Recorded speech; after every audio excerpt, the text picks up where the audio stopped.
오늘 하나님의 계획이란 제목으로 말씀을 나눌 텐데요. 하나님의 계획 가로 열고 바울의 고민이라고 제가 써봤어요. 여긴 안 썼는데 그렇게 혼자 제가 써놨습니다. 이제 말씀을 나누기 전에 오늘 식사 준비가 조금 늦어지는 것 같은데 그렇죠?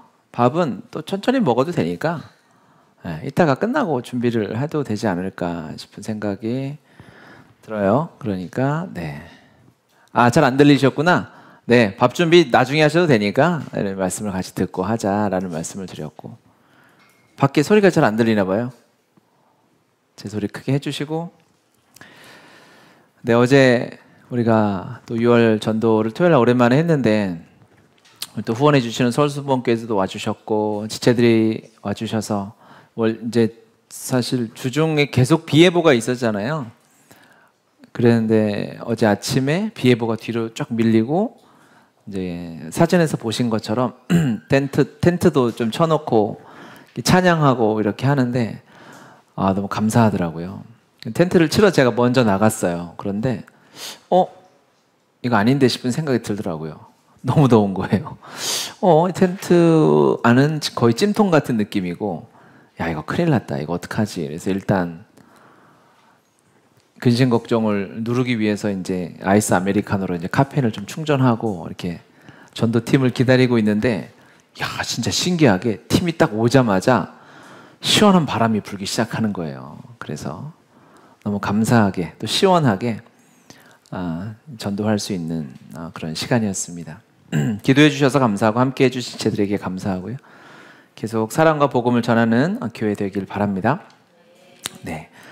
우리 로마서 7장 말씀은 여러분 이제 우리가 읽었잖아요. 다 읽었는데 어떠세요? 읽을 때 느낌이 있죠. 근데 때로는 바울의 이 고백이 동의가 되기도 해요. 그렇죠. 근데 저는 로마서 7장을 읽으면서 드는 여러 생각 중에 하나는 흐뭇해지는 생각이 있어요. 이렇게 좋은 건 아닌데 바울도 이렇게 고생하는구나. 이게 바울이 누굽니까? 바울 사도는 말씀 그 자체, 복음 그 자체 아니겠습니까? 하나님이 말씀해 주신, 계시해 주신 이 십자가의 복음의 설계도와 로마서, 설계도라고 얘기하는 로마서를 쓴 하나님의 귀한 사도잖아요.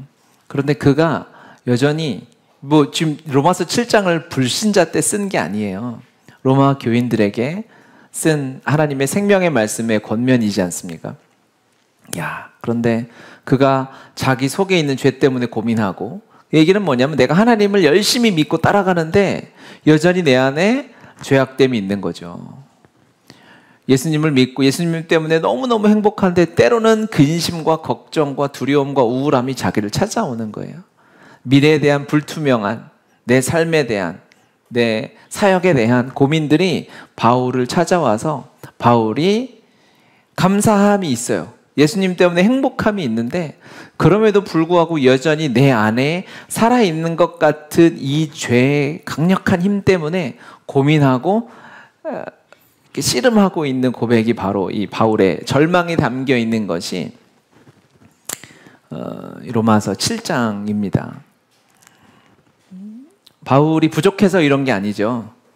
오늘 제목을 하나님의 계획으로 잡은 이유는 하나님의 계획 가운데는 바울의 절망이 포함되어져 있어요. 예수님을 믿고 예수님의 은혜 가운데 예수 그리스도의 제자로 하나님의 은혜를 받고 살아가는 자녀들의 삶에도 하나님의 계획이 있는데 그 계획 중에 한 요소는 무엇이냐면 이 절망이라는 요소가 있다는 거예요. 우리가 예수님 믿고 살아가면 인생이 바뀌지 않습니까? 생각이 바뀌죠. 그런데 여전히 씨름하고 부닥쳐야 할 장애물 같은, 때로는 큰 산 같은 문제가 우리 신앙생활 가운데 찾아오게 되어져 있어요. 예수님을 믿는데 어떤 경우는 잘 믿어지지 않는 경우도 있을 수 있고요. 교회를 다니면서 믿음이 생기지 않는 것 같은 좌절에 처할 때도 있습니다. 때로는 예수님을 믿고 신앙생활 잘 하는 것 같은데 내가 식어진 것 같은 위기가 찾아올 때도 있고요. 또 기도했는데 응답이 오는 것 같지 않은, 그렇죠? 시련만 계속 내 삶에 다가오는 것 같은 위기들이 인생에는 있어요. 예수 믿으면 천국이라고 하잖아요. 죽어서 천국 가는 것은 물론이고 이 땅에서도 천국을 누려야 하는데 과거와 비교해 봤을 때 조금 달라진 거는 같지만 여전히 만족스럽지 않은 그런 마음들이 우리의 삶에 있을 수 있어요. 하지만 다행인 것은 바울의 이 절망이 하나님의 계획 가운데 포함되어져 있다는 것이죠. 하나님은 우리가 낙심하는 그 순간 우리가 잘못해서 실수해서 우리를 책망하시려는 것이 아니라 하나님의 크신 계획을 더 드러내시기 위한 과정 가운데 있다는 것입니다. 그래서 이 절망이 다가왔을 때, 어려움이 닥쳤을 때, 마음의 우울함이 왔을 때 우리가 무엇을 해야 하냐? 주의 진리를 더욱 바라봐야 되겠죠. 말씀을 보고 진리를 보고 더욱 기도하고 집중해서 하나님께 나아갈 때 그때 뭐가 찾아오는 줄 아십니까? 응답이 찾아오고 하나님의 새로운 길이 열릴 때도 있는데요. 어떨 때는 더 깊은 절망으로 갈 때도 있어요. 뭐냐면 말씀을 깨닫고 공부하고 알게 되면 알게 될수록 하나님을 알게 되고 경험하면 경험할수록 여전히 내가 바뀌지 않은 내 삶의 문제들, 어려움들, 절망들이 남아있을 때는 더 크게 좌절하게 되는 거예요. 신앙이 성장하면서 우리의 부족함은 하나님의 비밀을 알게 되면 알게 될수록 우리의 연약함과 우리의 부족함을 더 알게 될 때가 있다는 것입니다. 그때 찾아오는 것이 이제 단계를 걸어가다 보면 우리 안에 정죄함이 찾아오는 거예요. 야, 나는 그래도 교회 다닌다는 사람이 왜 이거밖에 안 되지? 예수님을 믿고 기도한다는 사람이, 예배한다는 사람이 내가 직분자인데 왜 이거밖에 안 되지라는 자기 스스로 나 자신을 점수 매기고 비교하면서 하는 이 정죄함이 우리 안에 찾아오게 될 때가 있다는 것이죠. 그래서 바울은 8장에서 이렇게 고백하는 거예요. 여러분 성경 다 펴고 계시죠? 8장 2절을 한번 보겠습니다. 이는 그리스도 예수 안에 있는 생명의 성령의 법이 죄와 사망의 법에서 너를 해방하였습니다. 할렐루야. 그러니까 7장에서 로마서가 끝나면 진짜 큰일 날 뻔했는데 너무나 할렐루야 감사하게 우리에게 로마서 8장이 있죠. 그리스도 예수 안에 있는 자에겐 정죄함이 없는데요. 왜냐하면 생명의 성령의 법이 죄와 사망의 법에서 우리를 해방했다. 이렇게 놀라운 복음을, 은혜와 자유를 선포하고 있어요. 정죄함이 없다는 말씀은 무엇이냐면 우리에게 죄된 모습이 전혀 사라졌다. 우리의 연약한 모습, 하나님 앞에 우리가 때로는 불평하고 우울하고 예수님의 말씀대로 살아가지를 못하는 모습이 제로, 완전히 사라지고 우리가 거룩한 의의 사람이 되었다라는 것이 아니고요. 우리가 이제 살아가는데 우리를 다스리고 통치하는 법은 죄와 사망의 법, 율법의 그저 그 수준에 머무르는 법이 아니라 생명의 성령의 법, 즉 생명의 능력으로 살아가게 하는 성령의 법이 우리를 다스린다는 뜻입니다. 할렐루야. 여러분 이것을 믿으셔야 합니다. 그렇죠? 우리 믿음은 나를 가게 하는 것이거든요.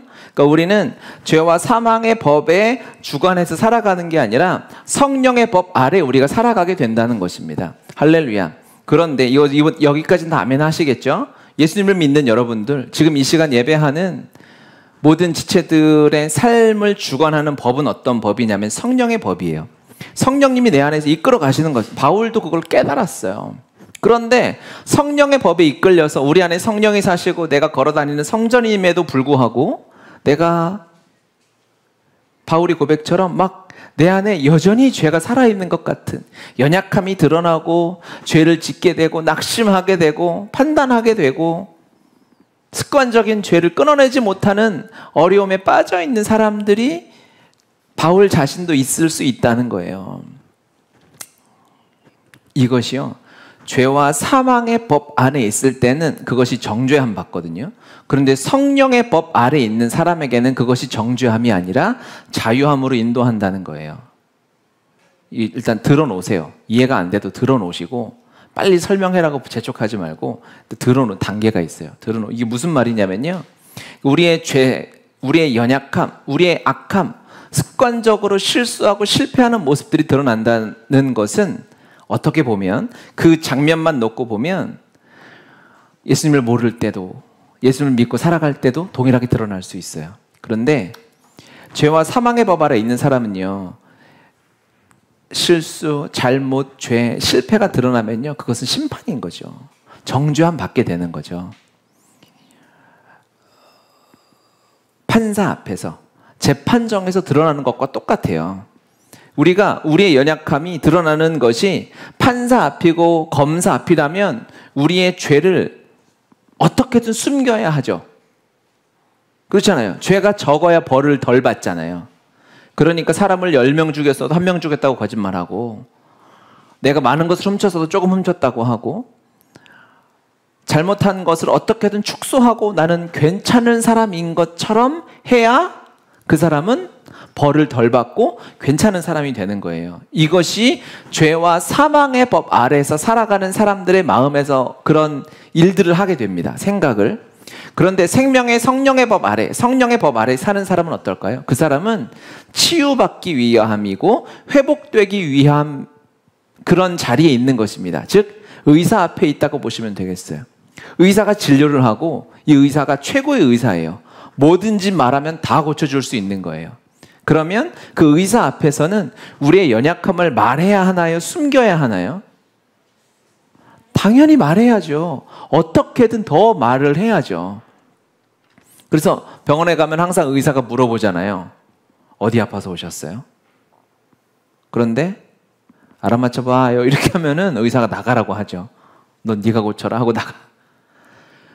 하나님은 물론 우리의 것을 아세요. 하지만 왜 우리의 연약함을 하나님 앞에 회개하고 고백해야 하느냐? 그것을 인정하고 나아갈 때 온전한 치료를 받을 수 있습니다. 수술 때 억지로 갔다가 눕히는 경우는 정신병자 말고는 없어요.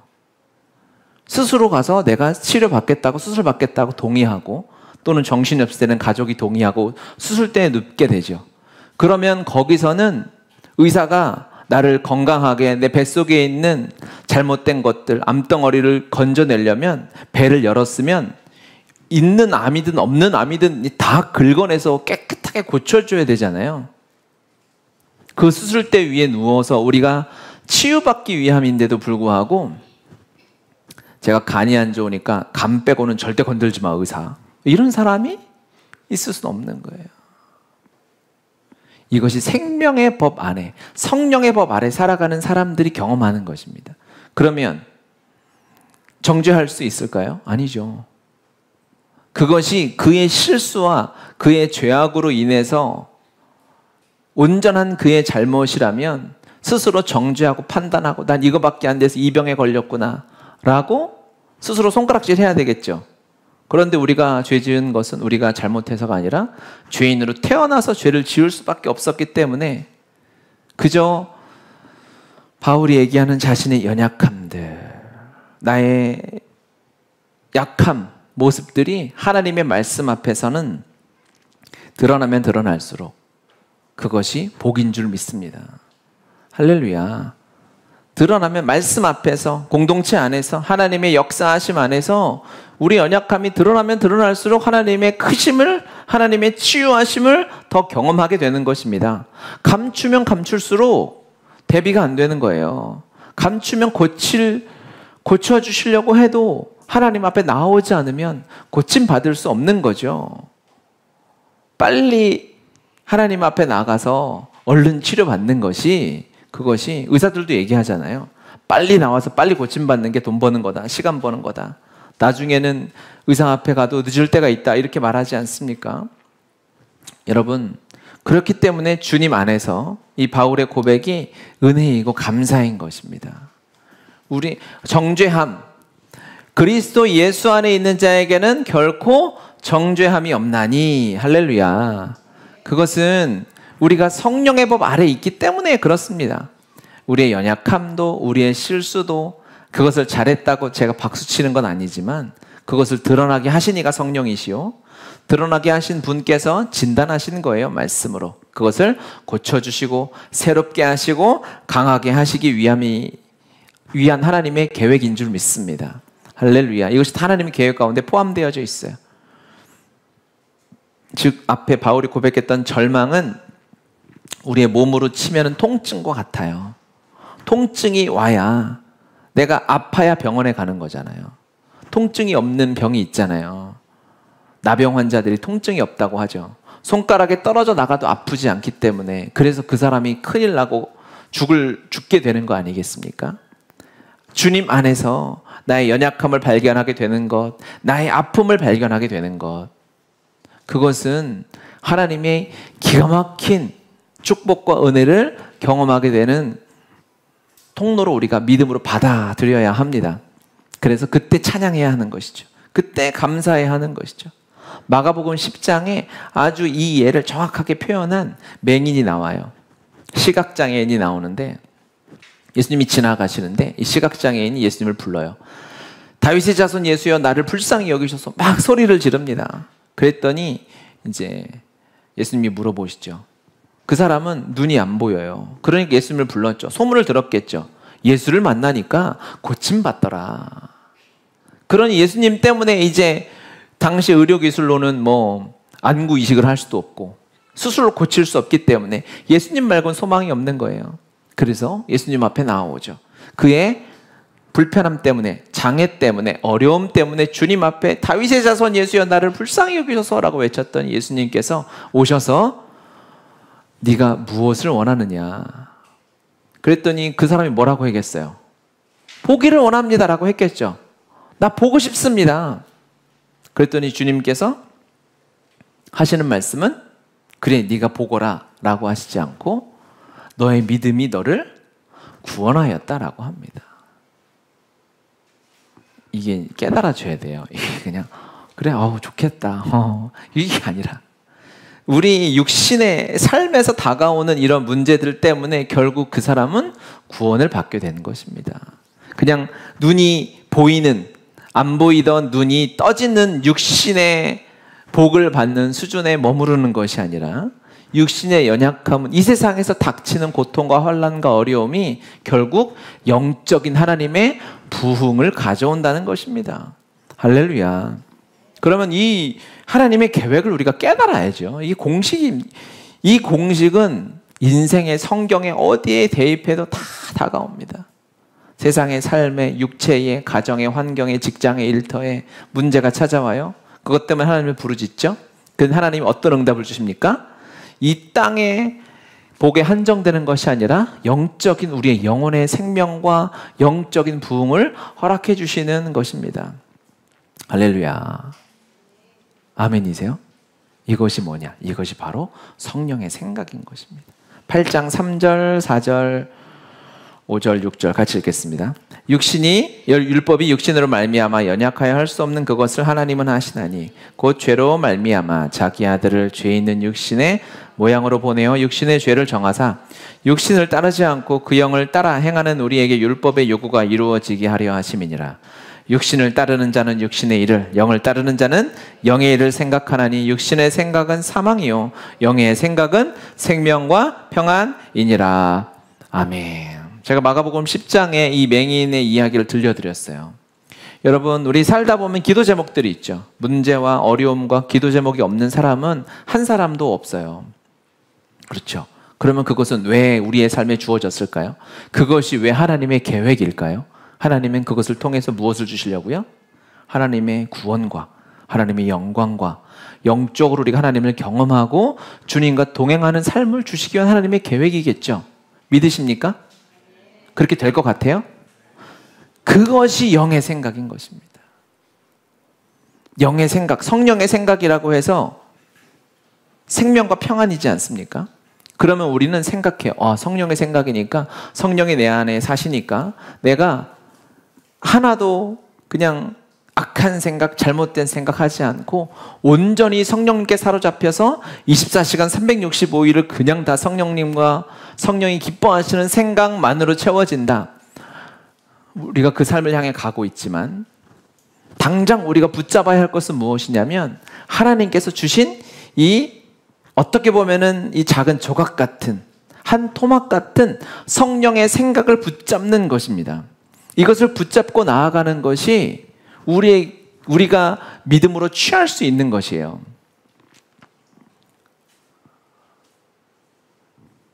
그것을 붙잡고 기도할 때 그것이 우리의 비전이 되고 꿈이 되는 것이죠.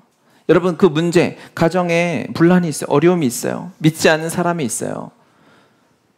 그분들을 위해서 우리가 기도라는 것을 하죠. 왜 기도하나요? 기도하면 믿지 않는 가족이 하나님을 믿게 되고 주님과 함께 예배할 그날을 꿈꾸면서 기도하죠.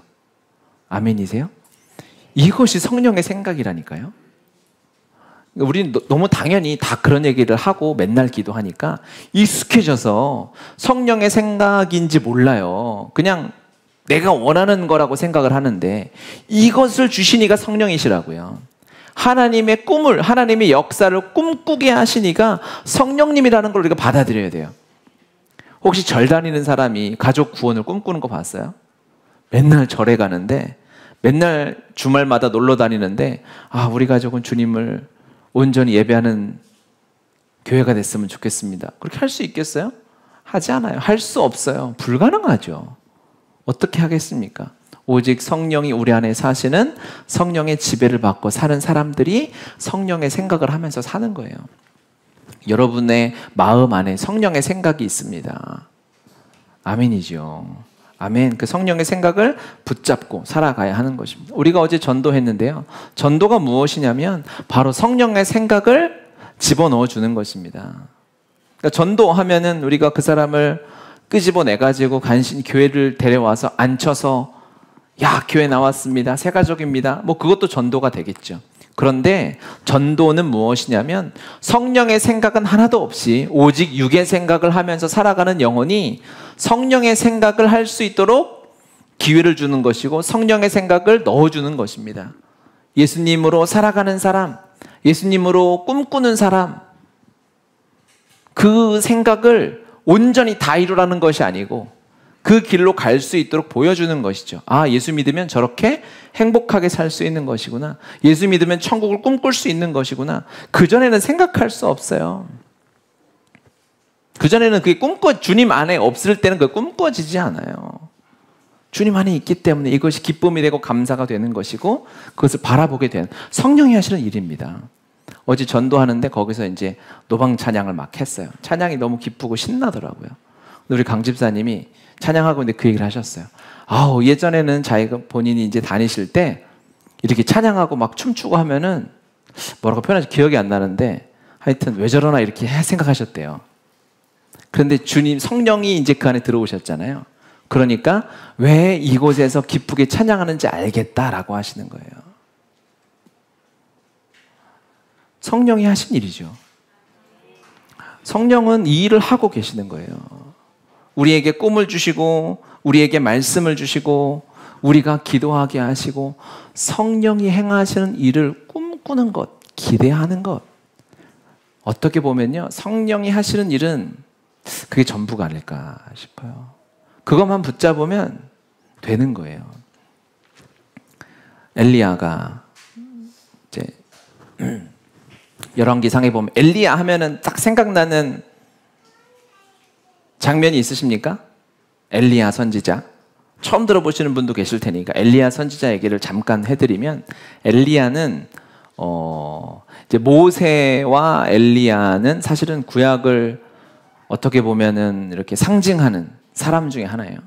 모세는 하나님과 대면했고 엘리야는 하나님의 선지자로서 죽음을 보지 않고 하늘에 올라가 엄청난 하나님의 은혜의 사람이었죠.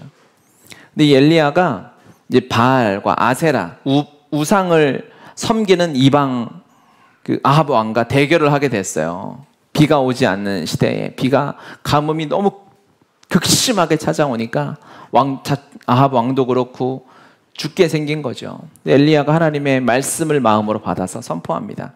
아합 왕에게 아세라와 바알을 섬기는 이 거짓 선지자도 아니죠. 이 이방 우상을 섬기는 사람 850명의 선지자들이 너희들이 제단을 쌓거라. 그리고 나도 제단을 쌓겠다. 그리고 그 산이 갈멜산입니다. 갈멜산에서 850대 1에 이제 맞짱을 뜨는 거예요. 850명의 선지자들이 자기들이 섬기는 바알과 아세라에게 막 제사를 드리고 간절히 기도하는데 비가 내리지를 않는 거죠. 그 사람들이 막 몸을 자해합니다. 막 어떻게 얼마나 간절하게 그것을 이루려고 했는지 몸을 자해하면서까지 제발 비를 내려달라고 하는데 비가 오지 않아요. 그때 이제 엘리야가 일어나서 하나님 앞에 제단을 쌓고 제단에 그 가뭄의 때에 귀하디 귀한 물을 제단에 가득 붓고 제물 위에 나무를 쌓아놨는데 거기다 물을 부어요. 물 붓는 나무에 불이 붙기 진짜 어렵잖아요. 그런데 엘리야는 이제 주님이 하셔야 된다라고 이제 배수의 진을 친 거죠. 그리고 물을 붓고 기도를 하기 시작하는데 이제 비가 와야 되잖아요. 우리는 하나님의 응답이다라고 하면은 뭡니까? 비가 막 장대비가 내려야 하나님의 응답이라고 생각하잖아요. 근데 엘리야에게 응답은 장대비가 아니었어요. 엘리야가 기도하면서 자기 종에게 물어봅니다. 저 먼 하늘을 봐라. 혹시 구름이 오고 있니? 엘리야 선지자요. 아무것도 없는데요. 주여 비를 주시옵소서. 가서 봐라. 아무것도 안 오는데요. 좀 더 기도하셔야 되겠는데요. 기도를 했는데 드디어 이제 종이 얘기합니다. 비가 옵니다. 비가 철철철철 넘치게 옵니다. 라고 하지 않고 저 멀리 손만한 구름이 하나 있는데요. 라고 얘기를 해요. 그랬더니 엘리야가 오케이 그럼 됐다. 이것이 응답이다. 해가지고 짐 싸가지고 아합 왕한테 왕이시여 이제 산에서 내려오소서 비가 엄청나게 올 테니까 우리 비 준비하고 짐 싸서 가야 됩니다. 라고 내려와요. 이게 믿음의 사람이 붙잡는 응답인 거예요. 우리는 언제 응답 받았니? 그러면은 다리 아픈데 고침 받고 사업을 하는데 떼돈을 벌고 그런 것들 어떤 열매 응답 시험 성적을 100점이 딱 떨어져야 그 성적표를 받아야 그것을 응답이라고 생각하는 것이 세상의 기준이죠. 그것을 자랑하게 되죠. 하지만 우리는 그것이 아닙니다. 하나님이 주시는 작은 손바닥만한 기대함이 우리 안에 들어와요. 그걸 붙잡고 기도할 수 있으면 말씀을 제가 준비해 놨군요. 네. 말씀을 읽어볼까요? 7번째 이르러서는 그가 말하되 바다에서 사람의 손만한 작은 구름이 일어나나이다. 이르되 올라가 아합에게 말하기를 비에 막히지 아니하도록 마차를 갖추고 내려가소서 하라 하니라. 종을 시켜서 7번째가 돼서 손만한 구름 하나를 보았어요. 그러니까 우리가 기도 제목을 가지고 엘리야가 기도했던 것처럼 7번도 기도하지 않고 응답이 되니 안 되니 하는 사람은 안 돼요. 그러면 안 되고 또 응답을 어떻게 받아야 하느냐. 아주 작은 손만한 기대함과 하나님을 향한 소망, 꿈이 꾸어지는 것, 내 마음 안에서 성령이 주시는 생각으로 말미암아 기대하게 되는 것, 믿지 않는 가정 가운데 함께 하나님을 예배할 수 있는 것, 분열이 있는 다툼이 있는 깨어진 관계가 회복되어져서 함께 즐겁게 다시 교제하고 하나님을 찬양하고 화평과 평강을 누릴 수 있는 관계를 회복하도록 꿈을 우리가 그리면서 기도하게 되잖아요. 그러면 하나님이 그 생각을 주신 것을 우리가 믿고 붙잡고 기도해야 하는 것입니다. 그 기도하는 순간 이미 응답이 된 거나 다름이 없는 것입니다. 할렐루야. 이것이 영의 생각을 가진 자가 살아가는 삶이라는 것입니다.